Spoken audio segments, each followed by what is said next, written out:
So homework 22, exponential modeling.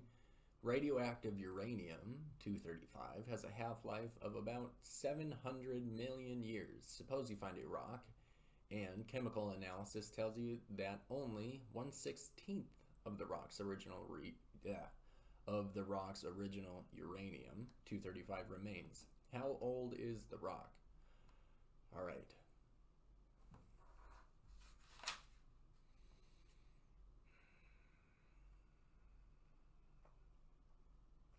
Okay. So, the general theme here for these questions is going to be utilizing this relationship. So, you find some rock and you see that it has some amount of some element. So that would be represented by this Q. This Q sub 0, also called Q naught. Q naught is the amount from the start. So say you're looking for the uranium. This would be the amount of uranium you find that the chemical analysis tells you. This would be the amount of uranium at the start. And then this coefficient here, or this piece, the 1/2 raised to this fraction, is taking into consideration that this amount of uranium is going to decay, leaving only this amount. So the 1/2 power, as you might anticipate, that's really where your half-life is working.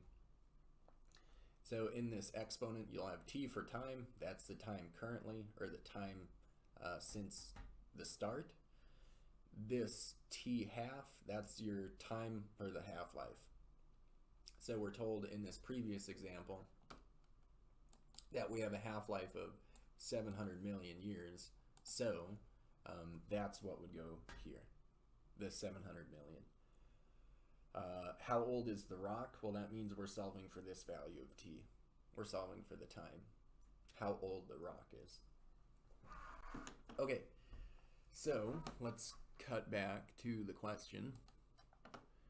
Radioactive uranium has a half-life of 700 million years. Suppose you find a rock and chemical analysis tells you that only 1/16 of the rock's original uranium remains. How old is the rock?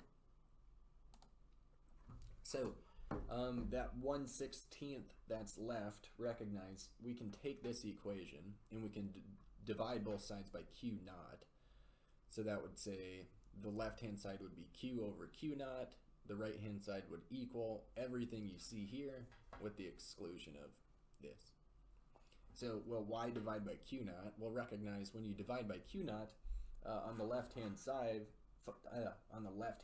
you have the amount found divided by the amount at the start, while Q over Q naught, the amount found divided by the amount at the start, that's telling you the percent that remains.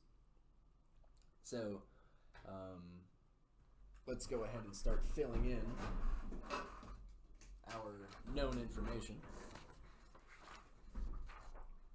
So I'm going to take this equation and I'm going to divide both sides by Q naught.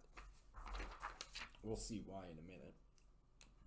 So I'd have Q over Q naught is equal to 1/2 raised to the t over th. T sub h is my half-life time. So Q over Q naught, that would be the percent that remains, or also you could look at it as the fraction that remains. So from the problem statement, when we're told only 1/16 of the rock's original uranium remains, well, that's telling me that Q over Q naught is 1/16.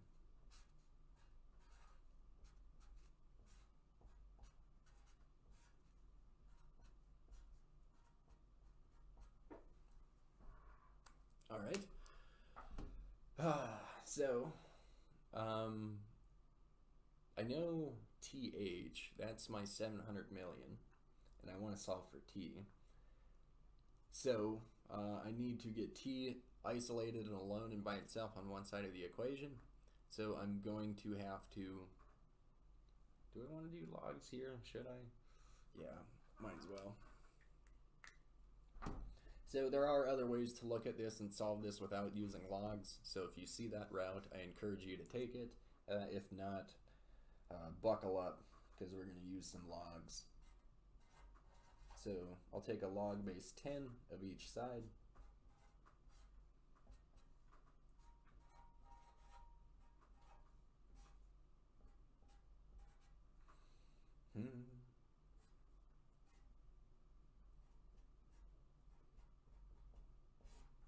Okay, so I've executed a log on both sides.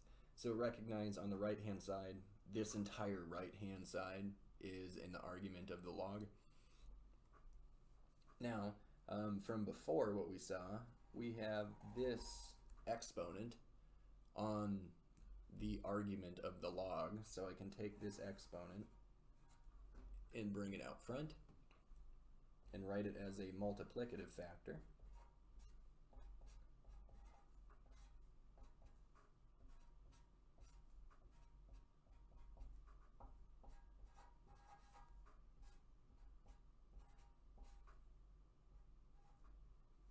Okay, so I brought this exponent out front, I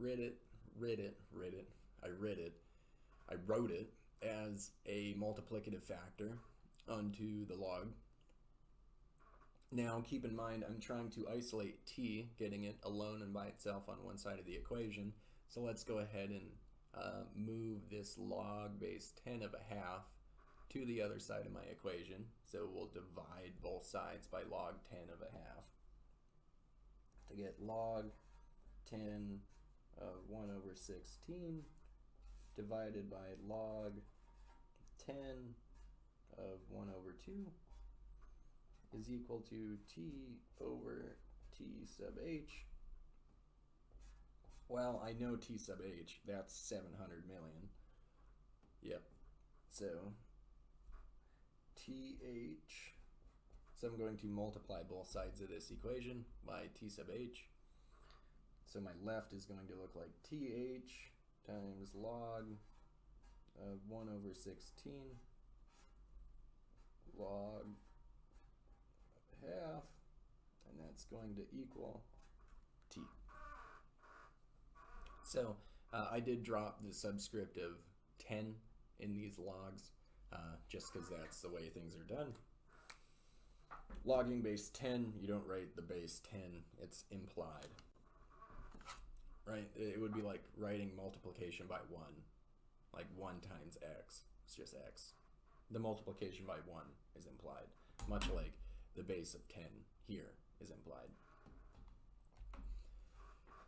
Alright, so I need to take t sub h, which is my 700 million, multiply it by log base 10 of 1 over 16 divided by log 10 of 1 over 2.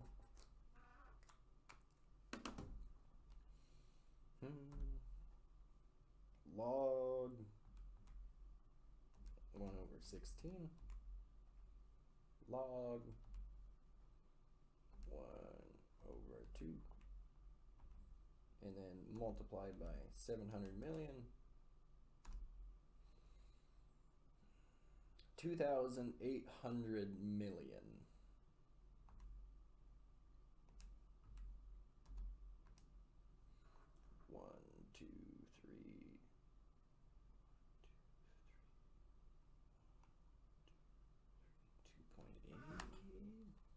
Count my zeros.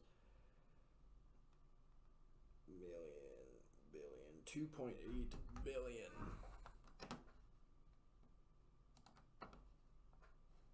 Ah, 2.8 billion. All right.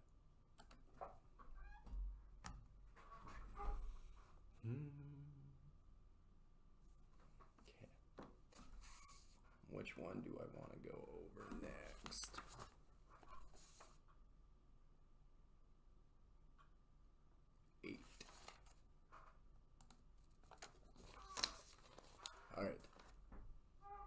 A certain element has a half-life of 1.5 billion years. You find a rock containing a mixture of the element and lead.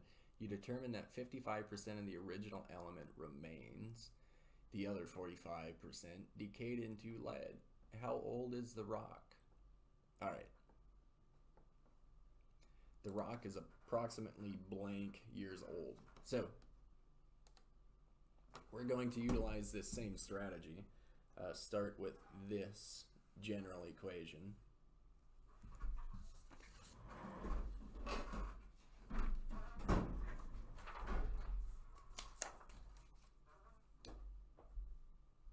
So Q over Q naught is 1/2 to the T over T sub H.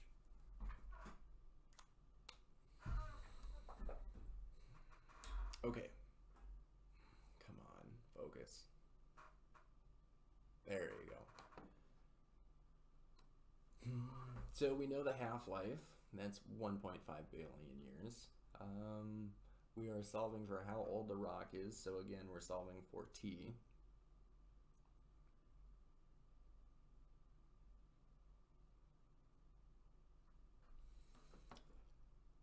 And we know that 55% of the original element remains. Okay, so that 55% of the original element remains, that's what they're telling us Q divided by Q naught is. So Q divided by Q naught is 55%, or also 0.55 in decimal form. 1/2 to the T over TH. Well, I'll implement a log base 10 so I can free up this exponent. So you'll notice the whole idea of introducing a log is so that we can work with variable exponents. When you introduce a log onto a variable exponent, you can bring that exponent out in front and write it as a multiplicative factor. So that's really where the utility of a log is coming from.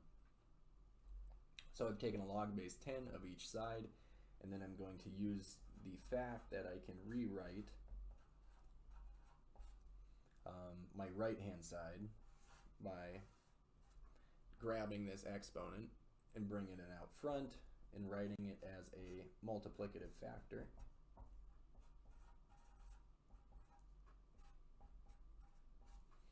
And then lastly, I will isolate T. So divide by log 10 of a half and then multiply by TH.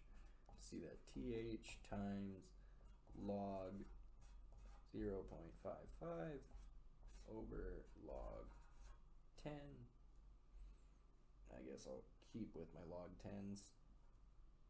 Conflicted, I want to drop it, but then I guess I don't. Equals T. So I've taken this line, I've divided by log 10 of a half, which brings it to the other side, and then I multiplied by TH to lift it out of the denominator and isolate T completely to give me this. So from here, recognize, shove in your half-life, compute to find the value for T, for how old it is. What's the next part of this? Analysis of another rock shows that it contains 30% of its original element. Okay, so part B is essentially a rinse and repeat. Recognize that in part B, the only thing that's changing, well, the half-life is staying the same. This log base 10 of a half is going to stay the same because that came from this half base. This 0.55 is going to change. So before we were working with 55% of the original material remains. In part B, we're looking at 30% of the original material remains. So in part A, 0.55. In part B, this is going to become 0.30. However, We've isolated t, so we've done 95% of the work. From here, it's a matter of crunching the numbers. Recall billion. Billion is times 10 to the 9th. That might help when you're going through and doing these. Billion is 10 to the 9, million 10 to the 6. And let's see if we got any more.